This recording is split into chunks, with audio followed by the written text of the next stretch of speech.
Hey there, friends. Dave Paulides, Canadian Missing Project. This is the executive producer of the show, Huck. Her official name is Huck L. Berry, Huckleberry. This is her TV channel. It's blistering hot here in her mind. It's going to be 90 degrees in the Flathead Valley, and that is hot for here. And she said, "Dad, just give me an air conditioning vent." I said, "Okay." So we're off and running, folks. Yes, poor Hawk.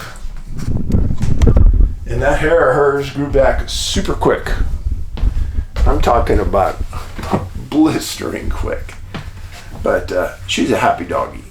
And she's been out chasing, we've had a lot of fawns in the area. And this one mom comes by and brings her two little ones.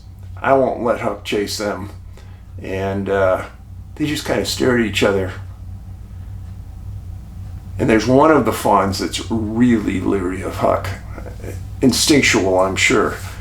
And Huck gets near or even within 100 yards. This one just bolts. The other one just stares. Probably, what is that big white thing? We don't see much of that out here in the woods in Montana. So a couple of things I want to talk to you about before we get started. I was in the store the other day, and a lot of young kids in there. Summer, right? School's out. But it was in the middle of the day, and they all seemed to be doing nothing. And I can remember back when I was in high school, summer months, I was working 40, 50, 60 hours a week.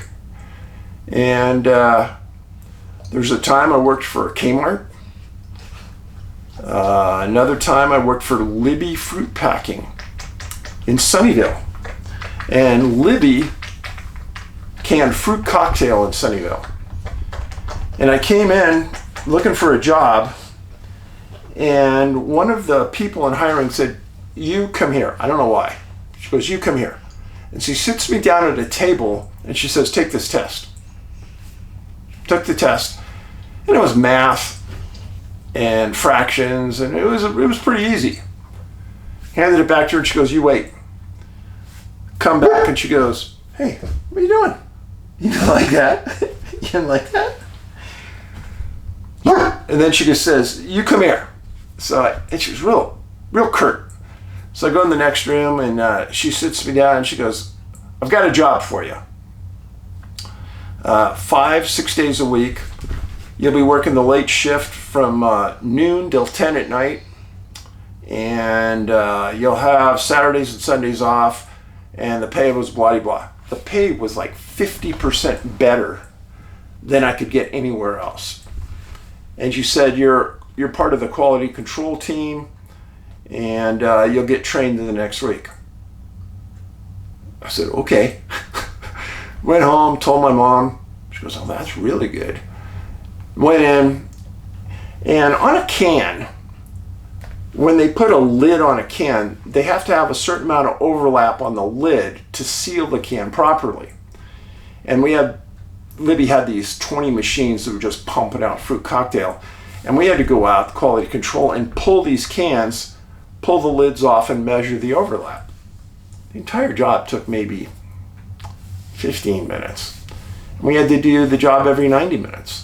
So there was a lot of sit-down time. I realized that at the end of my third day, and I brought a book with me to read, and there was a giant factory. And 95% of the jobs at that place were horrible. They paid good because they were only seasonal for maybe 4 or 5 months out of the year. But I kind of had fond memories of that job. I only did it one summer, and then I went on and I did other things. But you got to get out and you got to work. I don't care who you are. You got to work. I was watching a show the other day about a man named Jensen Wang. Some of you maybe even know the name.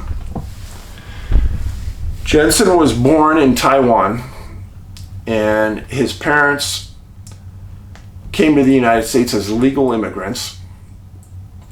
And Jensen eventually went to high school in Portland, Oregon. While he was in high school, Like me, he had to get a job. He got a job at Dennys. Yeah, Dennys restaurant.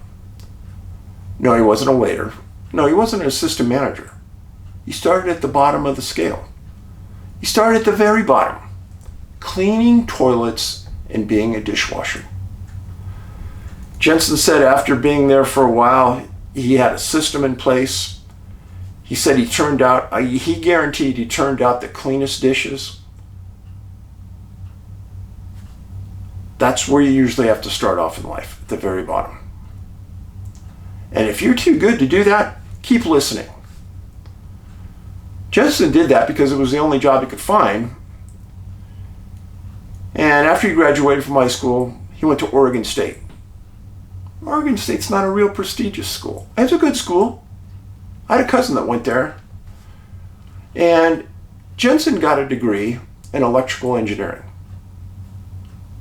Smart to get your degree in that. It still is one of the best degrees to get. And after he graduated, he went to Silicon Valley and he worked for a couple of the big companies making chips. And companies in Silicon Valley, when you're working for them, they'll pay for you to go to school to get an advanced degree. Well, he got an advanced degree from Stanford in electrical engineering. And then he met some friends while he was working at these other tech companies. And they had an idea. They said, let's start our own company. We can do things better, faster, cheaper. And they did. They started this little company called NVIDIA. Oh, some of you may know it now. NVIDIA is now the world leader in AI chips. Nobody comes close. Jensen, that dishwasher, the toilet scrubber, it's worth $151 billion. The reason I tell you that story is because Jensen is just like everyone else, but he had drive. And if you don't have the drive, you're never going to do it. But to think that you're too good to do a job is ridiculous. Oh yeah, one of my first jobs was at Kmart. It was a horrible job. I worked at the bottom of the rung. But you know what? I wanted the money. And I didn't have enough pride to say, I'm not doing that job. Of course I'm going to do the job. Are you willing to sacrifice time with your friends, parties, to build a resume to get you out of the position you're in now?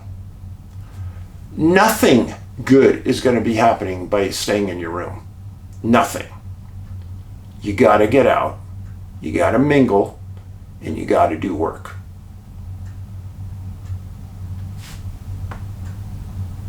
That's my story for today. When I saw the story on TV about Jensen, I said, every young person needs to see this, because I don't care who you are, you could end up like Jensen, because that's what the United States offers. And if you say you can't do it, then you won't do it. But you can do it. Article. This is an important one. We're back to hikers and safety and all that right now. Hiking safety. When you're in bear country, you always, always, always, always carry bear spray. You are a fool if you do not. Headlines, July 29th, 2025. Anchorage warns hikers that about 2 bear attacks in a week. Authorities are warning hikers to steer clear of streams and rivers where salmon are running, and to take precautions after bears mauled hikers on 2 different occasions within a week in Anchorage. Both unidentified hikers survived the attacks in separate parts of the municipality of Anchorage, a sprawling urban wildlife interface that spreads across 1,961 square miles, an area slightly larger than the state of Rhode Island. Anchorage is home to 290,000 people, or 40% of the state's population, and all kinds of wildlife, including an estimated 350 black bears, 650 brown bears, and 1,600 moose. I said to you before, moose are just as dangerous, if not more so, than bear. Black bear, if they attack you, they want to eat you. Brown bear attack you, they want to debilitate you and stop you from bothering them. Moose, they're just downright angry. One Facebook group captures stunning videos and photographs of bears, moose, and wolves and other wildlife living and traveling within a half-mile of a populated neighborhood in East Anchorage in the shadows of the Chugach Mountains. Every year we recommend that folks avoid salmon-bearing streams because that concentrates both species of bears, said Fish and Game. That's a major food source for these animals as they get ready for hibernation in the coming winter season. Good point. Now, I'll make a recommendation. The best place near those rivers with salmon running to watch the bear is in the river on a boat fishing. Both bear maulings in the last week occurred near populated areas, including the second attack Sunday in a suburb of Eagle River. Man was walking on a trail that runs parallel to the South Fork of the Eagle where salmon are running, and his unleashed dog happened upon a brown bear with a cub, said the Chugach Park Ranger. The bear mauled the hiker, who unloaded his entire can of spray deterrent to ward off the bear. First to stop the attack, then a second time when the bear returned and the sow and her cub disappeared in the woods. Brown bear, grizzly bear attacks. First time the bear attacks, if it leaves, there's a 50% chance it's coming back for you. So you better carry enough spray. A lot of times people mistake a cinnamon-colored black bear for a grizzly bear. The easiest way to tell the difference is just behind the head, right near the shoulders, a grizzly bear will have a hump. Black bears don't have that. Both bears are dangerous. If you're walking on a trail in bear country and your dog is unleashed, you are a fool. You keep that dog leashed, because that will if it's not leashed, it's going to instigate attack by a bear.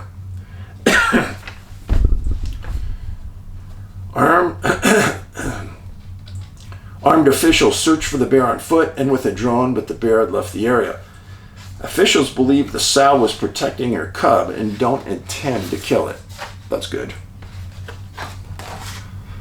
That's not something we go after bears for, because any sow in that position would have likely done the same, the ranger said. The first attack occurred July 22nd when a bear attacked a woman on a popular trail in a hillside neighborhood overlooking Anchorage and Cook Inlet. Anchorage is right on the edge of wildlife. Kind of similar to where I live. I see everything coming through here. When I take Huck out, she's on a leash. Because if she's not, she's going to challenge that bear. She's not afraid of bear. Most bears are afraid of dogs, but some bears are not. The woman called police and said she had been attacked by what she thought was a brown bear about 2 miles into the trail near the Stuck Again Heights neighborhood. Cindy Wardlow, a regional supervisor for the State Department of Fish and Game, said shortly after the attack it was determined if the bear was a brown bear or a cinnamon black bear, which could look like a brown bear. Visibility on the trail was very low with tall grass and heavy brush. Wardlow said staff was able to collect hair and scat samples for submission for analysis, but it could take 2 weeks to get those. Standoff said they are still waiting for results. Officials were hoping the samples could shed light on the type of bear, if it was male or female. Since they didn't know what they were working with, she said they weren't actively searching for an animal. In this type of year, people should avoid the salmon-bearing waterways. I have hiked in Montana in foliage that's been up over my head. Trail cut right through the foliage. I was alone, had my gun out in my hand, and making a lot of noise. In fact, I carried one of those little horns, and about every 100 yards, I just beat the horn because I want the bears to know I'm coming. It's contrary to every other habit I had when I was young, because you're out in the wilderness, you want to see wildlife. In those circumstances, you want the wildlife, namely the bear and the moose, to leave the area. Just the way life is. There's so many other places to hike, Gurnett said. These areas include over 300 miles of trails within the Chugach State Park, 95% of which lies within the municipality of Anchorage. Hikers should be extra vigilant when they are next to a river, since the water masks the sounds and bears don't hear people coming. Hikers could carry and sound air horns to let bears know they are nearby.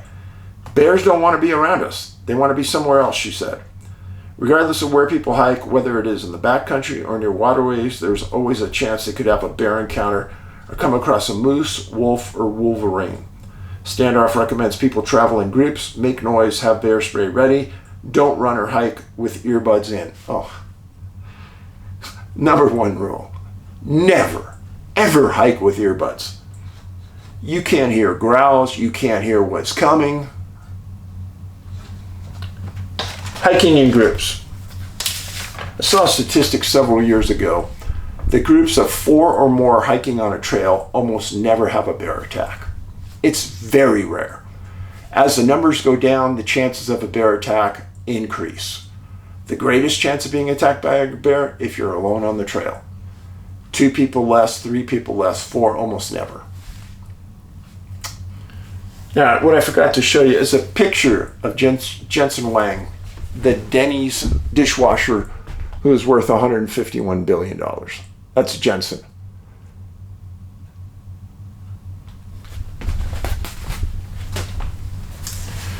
Now, the story I have for you today, very, very recent. Man's name was Tomas Daniel Gibbs. They described him as a white male, 35, 6'1", brown hair, brown eyes. White male, 35 years old. He's a resident of Freehold Township, New Jersey. This is a bulletin put out by the National Park Service. They're looking for him because he's missing. Thomas owns a vending company in Freehold Township. He drove a Tesla Cybertruck across the USA, eventually arriving in Grand Canyon National Park. He went to the south rim of the park because the north rim is closed. On July 22nd at about noon, he calls his family in New Jersey, tells them, hey, finally made it, everything's good, blah, blah, blah. Call you in a few days, I'm going to take a hike. 6 days passed. Family tried to call him, contact him, didn't pick up, no answer. They got worried, and on July 28th, the family reported Thomas as a missing person.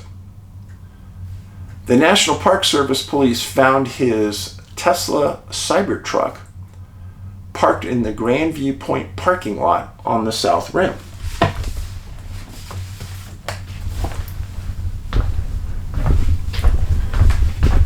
This is the south rim of the Grand Canyon. Here's the Grand Canyon Village. Here's the Grand View Point trailhead, and the parking lot he parked in is right there. That trailhead goes to Horseshoe Mesa out here in the canyon. Got it? I'm going to warn you about 3 times in this video. You want to hike in the desert in the summer, you better do your reading and your studying and know the risks, because they are extreme. Risk number 1, dehydration. Grand Canyon, super dry heat. Temperatures can get up to 110 degrees. The amount of water you've got to intake to stay alive on a tough hike is a lot. And you know what? You've got to carry all that water, and that's a lot of weight. And the water won't stay cold unless you insulate it in your backpack, which is kind of a pain. Risk number 2, reptiles. Oh yeah. Number one reptile to be afraid of, rattlesnakes. You get bit by a rattlesnake way out there on the trail in the Grand Canyon, you're in deep poo-poo, friends. And especially if you're hiking alone, you're in worse poo-poo. So, recommendation number one, don't hike alone. Recommendation number two, don't hike in the desert in the summer. Now, drive out into the desert, get out of your car, look at the wildflowers. I understand all that. Why you would hike an extraordinary distance in the summer in the desert, I don't get it. But that's just me. Some other people do. They love it. I get it. So, January 28th, Thomas's family reports him missing. National Park Service police find a Cybertruck at that Grandview Point trailhead. Now, the south rim is a lot busier than it normally is right now because the north rim of the Grand Canyon is closed. Why is it closed? Because of the Dragon Bravo fire that started on the rim. National Park Service had the jurisdiction and they allowed it to burn. As it burned, winds eventually picked up and got fierce and pushed the fire into the structures along the north rim. And it burned to the ground the historic Grand Canyon Lodge. Sickening.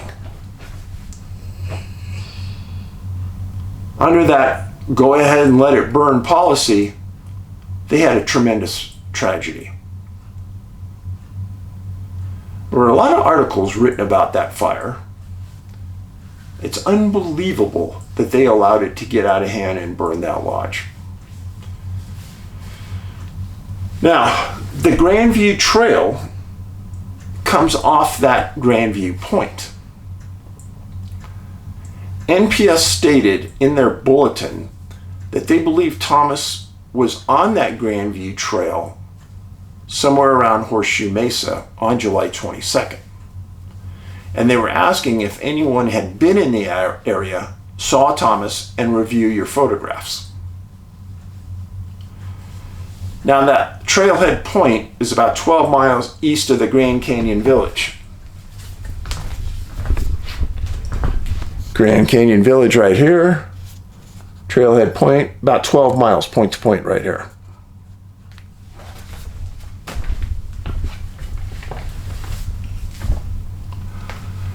This time of year, a lot of cars in that parking lot. A lot of people out there looking around. A lot of people taking in the view.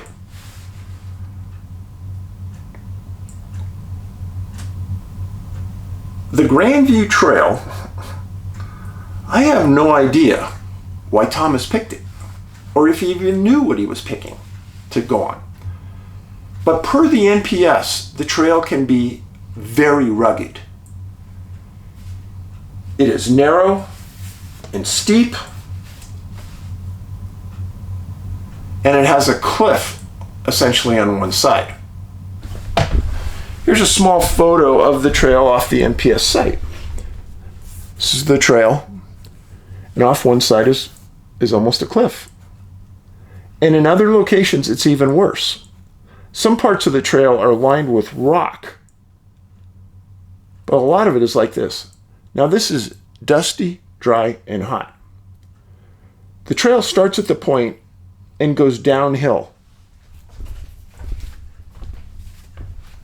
And that's a little strange for first-time hikers because you think, that's not bad. I'm walking downhill. This is pretty easy. Well, a round-trip hike is 6 to 9 hours. Like I said, the first half is downhill. The last half to the mesa, uphill. And then when you're in that middle ground, both ways are uphill. There's a 2,500 foot elevation change. And you're doing that when the temperatures are between 80 and 100 degrees. Not good. There's no water on the trail. National Park Service makes that blatantly obvious. If you want to camp at Horseshoe Mesa, you got to get a backcountry permit from the National Park Service. They want to know how many people are there. There's, I think, 3 camping places and 1 large campsite. That's it.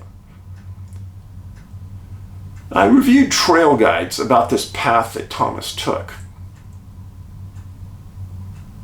And they listed the Grandview Trail to Horseshoe Mesa as one of the toughest hikes in the Grand Canyon area. There's kind of a prize at the end. A lot of times when I take hikes, my prize is ending up at a lake where I'll spend a few hours fishing. Or the prize is you end up at a vista point that nobody else usually can see without paying a huge price on hiking, and you sit there and you have lunch and you enjoy the view all by yourself. That's the prize. In this instance, I guess you can consider it a prize. The prize at Horseshoe Mesa is a place called the Last Chance Mine. It was one of the few profitable mines in the Grand Canyon.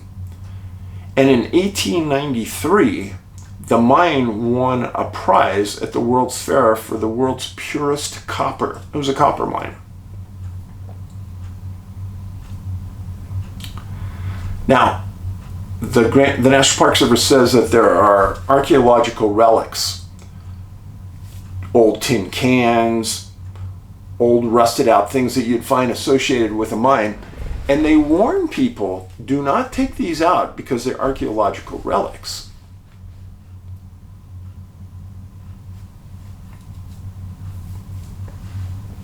This is a picture, an old picture of the Last Chance Mine and the mesa in the background. Kind of a cool picture. Give you a little up close.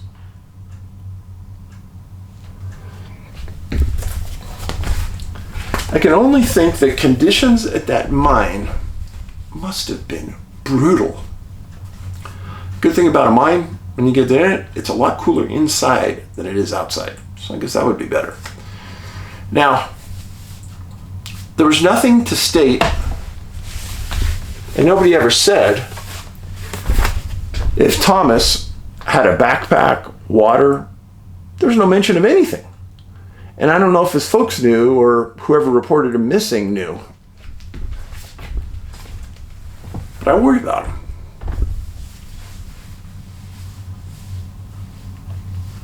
Now, the Grand Canyon has crazy weather.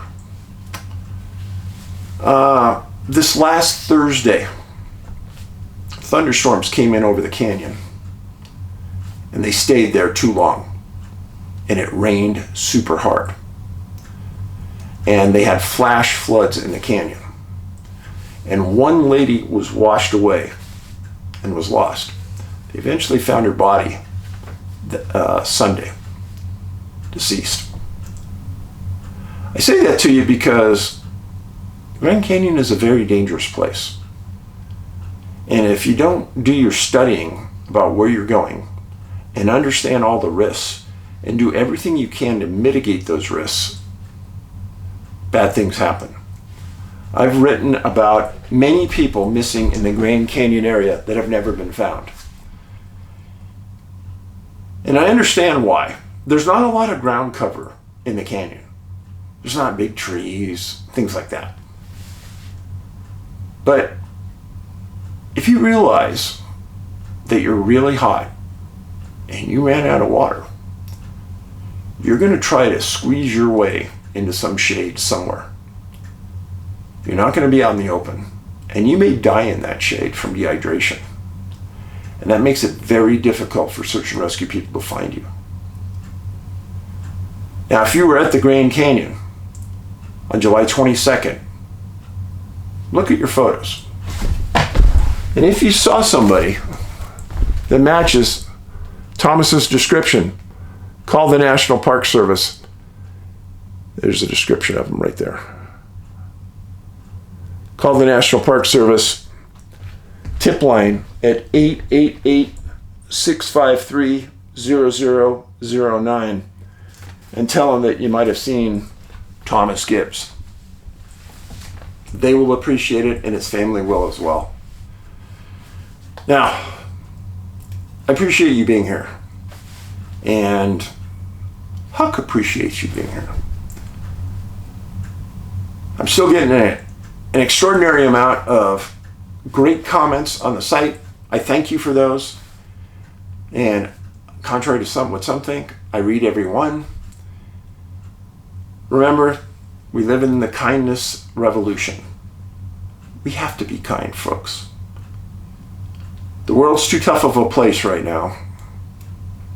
There's a lot of angry people, a lot of threatening people, a lot of hateful people. We don't want to be those type. We want to be kind. So, you see a service worker, mailman, UPS, FedEx, someone in a store, go to a restaurant, be kind to those people. Be polite, smile at them, thank them for their service. Try to change their day for the better. Thank you for being here. Paulides out.